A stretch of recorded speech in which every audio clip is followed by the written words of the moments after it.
The executive director of the Office of the Leader of the Opposition made these statements on Friday at a virtual press conference. He was responding to statements made by the current vice president and former president, Badrie, who had said that lands at Ogle were given away by the former APNU AFC administration without following due process and below market value. The executive director said that the PPP cannot dispute the fact that a former PPP prime minister was able to purchase prime land with property for 84,000 Ghana dollars, while selling poor people house lots for $500,000 and more. Let the PPP dispute the fact that the present illegitimate president bought Gaisuko's Lenora estate property way below its value. They cannot. It must therefore be clearly established that the PPP are hypocrites who are on an ethnic and political discriminatory witch hunt. The executive director further stated that the properties that were sold while the APNU AFC coalition was in office were sold legally after proper evaluation. At Wales, for example, he said, the properties were in a deplorable state.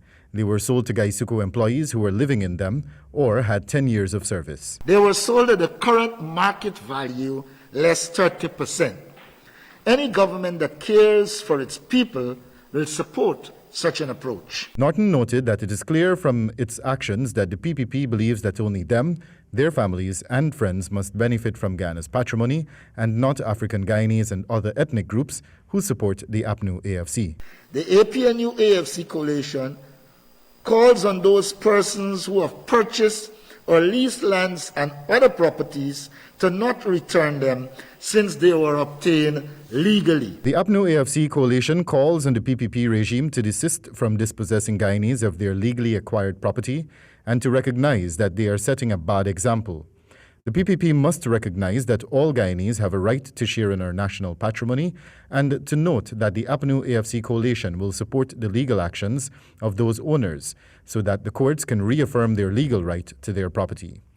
The coalition also calls on those who obtain properties legally to not be intimidated by the PPP corrupt regime. Meanwhile, when questioned by the media as to what he would say to persons who have already returned lands to the state, Norton posited. Once they still have the legal documents for the land, I believe they should keep the land. All of these lands were issued legally, and I believe what the PPP did was seek to intimidate people so that they will return the land.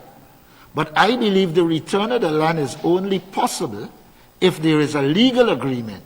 They can't just say, you return the land. Late October, it was revealed by the Attorney General, Anil Nandlal, that investigations have been launched into the sale of lands at Ogle by NISL SPU shortly before the March 2nd elections, and that several companies had not met the criteria but were still issued titles.